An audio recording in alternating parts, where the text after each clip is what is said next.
Halo teman-teman, dukung J2 Project 18 menuju 1000 subscriber agar saya semakin semangat lagi untuk membuat konten yang menarik dan tentu saja bermanfaat. Terima kasih. Halo teman-teman, bertemu lagi bersama saya. Di video kali ini kita akan membahas bagaimana cara cek plagiarism menggunakan Turnitin.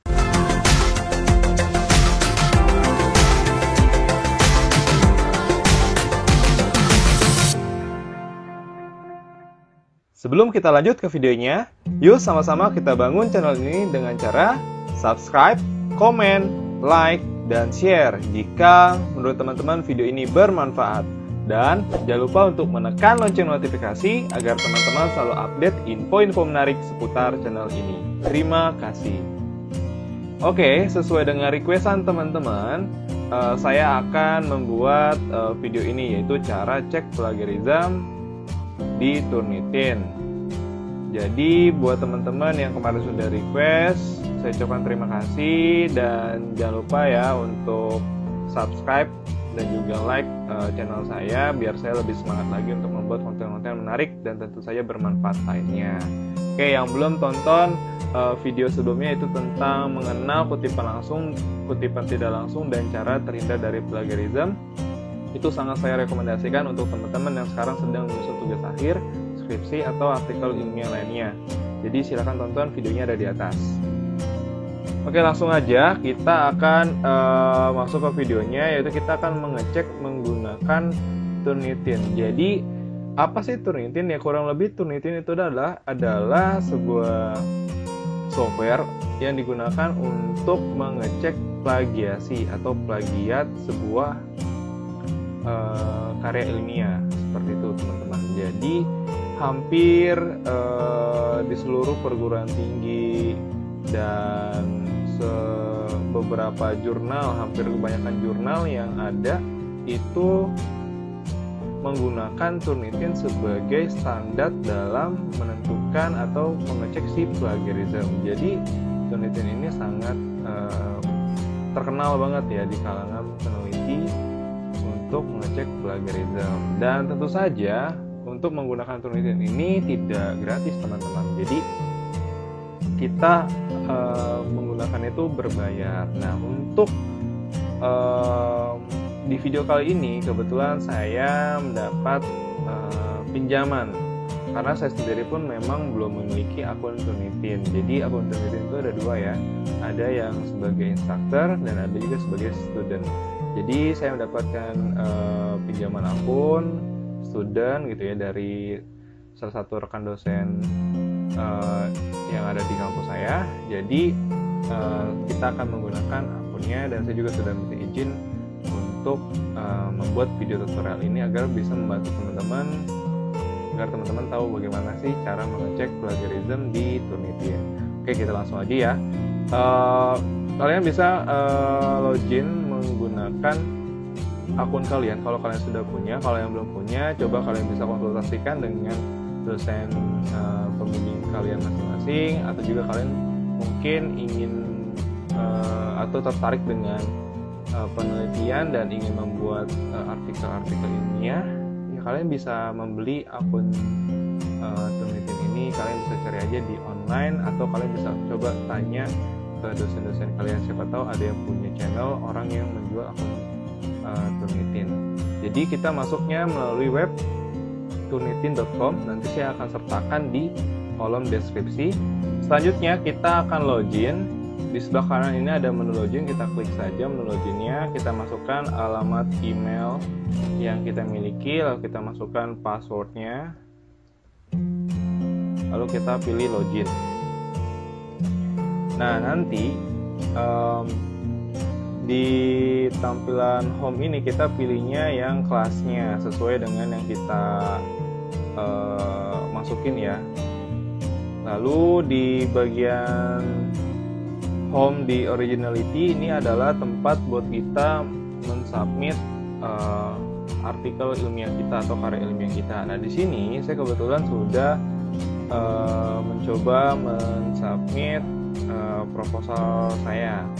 Dimana di sini similarity-nya itu 41%, teman-teman. Sedangkan untuk batas maksimal itu biasanya yang baik itu di bawah 30% kalau kita menggunakan Turnitin. Jadi sekarang kita akan coba bagaimana sih caranya. Yang pertama adalah sebelum ini berubah menjadi resubmit, itu dia tampilannya adalah submit seperti yang di bawahnya. Jadi kita bisa resubmit, kita klik aja. Nah di sini ini kan first name-nya sama last name itu punya akun kita ya.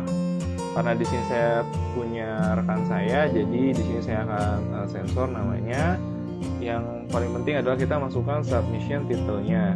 Di sini kita masukkan aja, misalkan kita mau namanya itu apa. Misalkan di sini saya tulisnya proposal. Saya tulis proposal, lalu kita akan memilih dari komputer kita. Filenya ada di komputer, biasanya pilih choose from this computer. Kalau kalian ada di Dropbox berarti choose from Dropbox. Kalau ada di Google Drive berarti choose from Google Drive. Cuman karena saya ada di laptop, jadi saya pilihnya choose from this computer. Lalu kita akan cari di sini filenya. Lalu kita akan upload.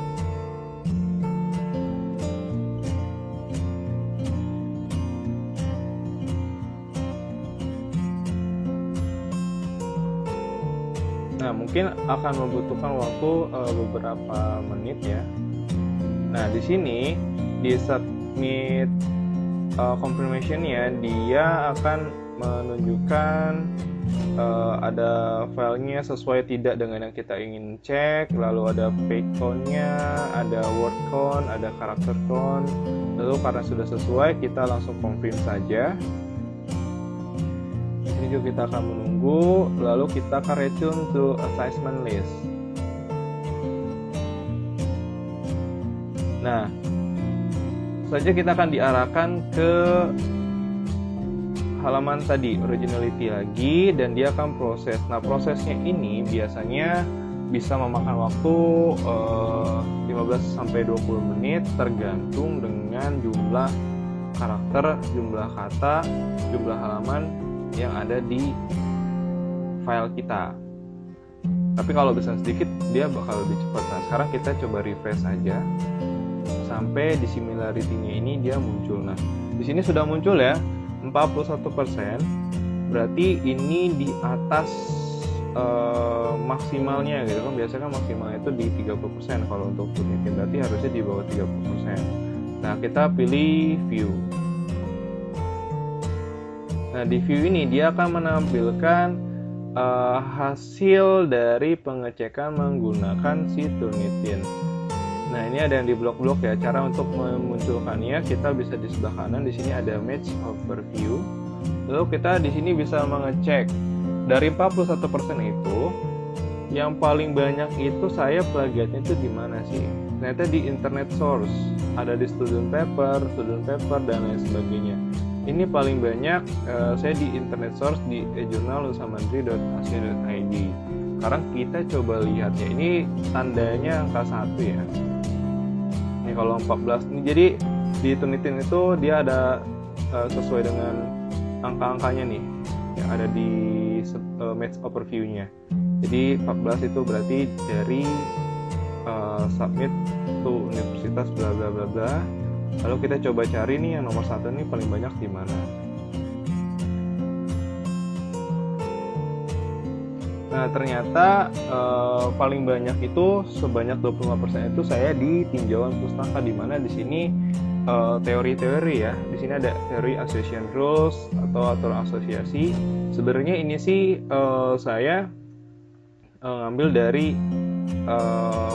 paper saya sendiri ya, yang sudah submit atau sudah terbit ya, sudah terbit di jurnal Nusa Mandiri, kalau nggak salah di jurnal Pilar Nusa Mandiri. Jadi dia terdetek nih teman-teman sebagai plagiat seperti ini.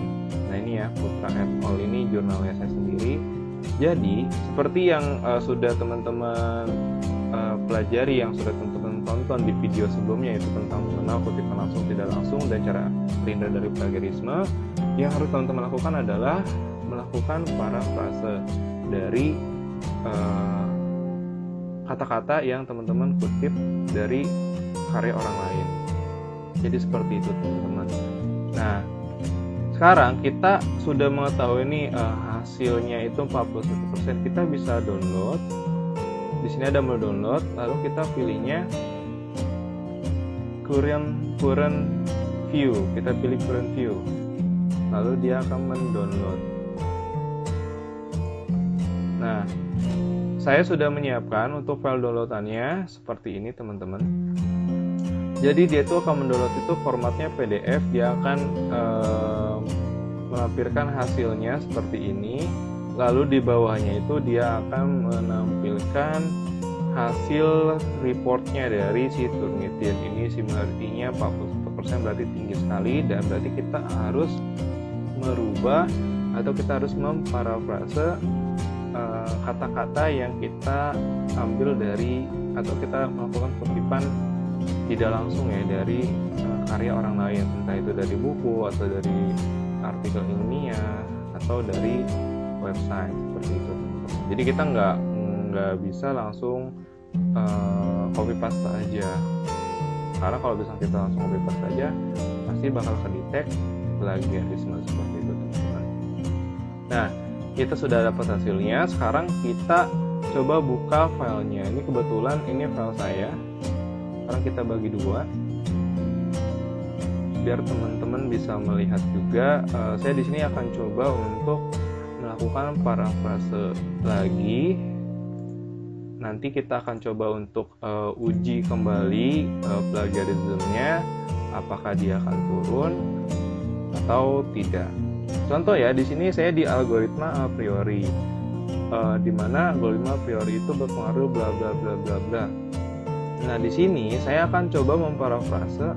Intinya algoritma a priori itu untuk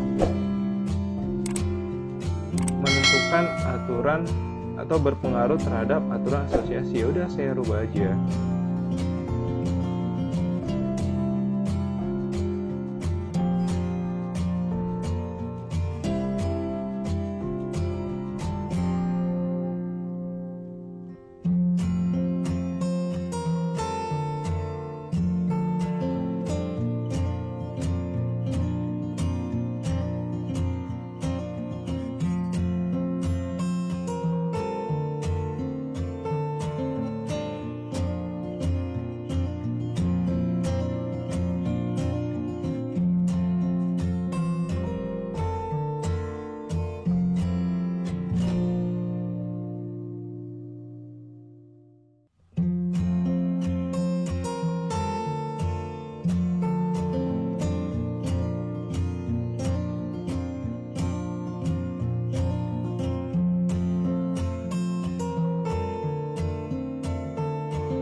Maaf ya agak lama karena memang kita harus mencari intinya, lalu kita akan memparafrasekan, melakukan pembahasan sendiri sesuai dengan teman-teman. Yang penting inti dari kutipan yang mau kita ambil itu tidak kita ubah seperti itu teman-teman. Sekarang kita akan cek kembali ya.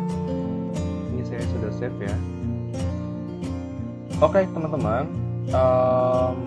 sekarang kita akan coba mengecek kembali dari hasil report yang sebelumnya. Kita sudah coba untuk memparafrasekan beberapa kalimat yang kita kutip. Kita akan submit ulang karena di sini ternyata kalau misalkan kita sudah meresubmit sebanyak 3 kali, dia itu harus menunggu selama 24 jam teman-teman untuk meresubmit ulang atau untuk melihat report similarity baru gitu dari yang kita result. Maka kita kan kalau nunggu kan kelamaan ya, kita harus submit ulang aja di bawah sini. Kita submit lagi sama seperti yang awal tadi, kita pilih submission file become proposal 2 deh, proposal 2, lalu kita choose from this computer, pilih test, lalu kita upload, kita please wait, tunggu to confirm to complete the process. Oke, kita langsung next aja, sudah sesuai ya. Lalu return to assignment list, lalu kita refresh.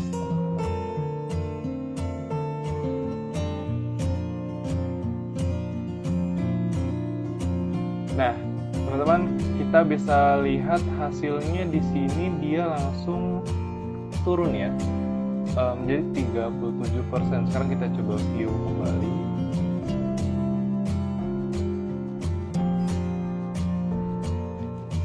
Nah, sudah turun ya teman-teman ya. Sebelumnya tadi berapa?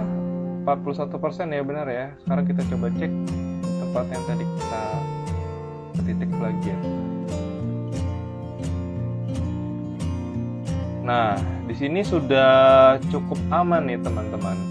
Sudah nggak terlalu banyak merahnya ya. Sudah turun kan tadi 25%, menjadi 19% aja. Seperti itu teman-teman.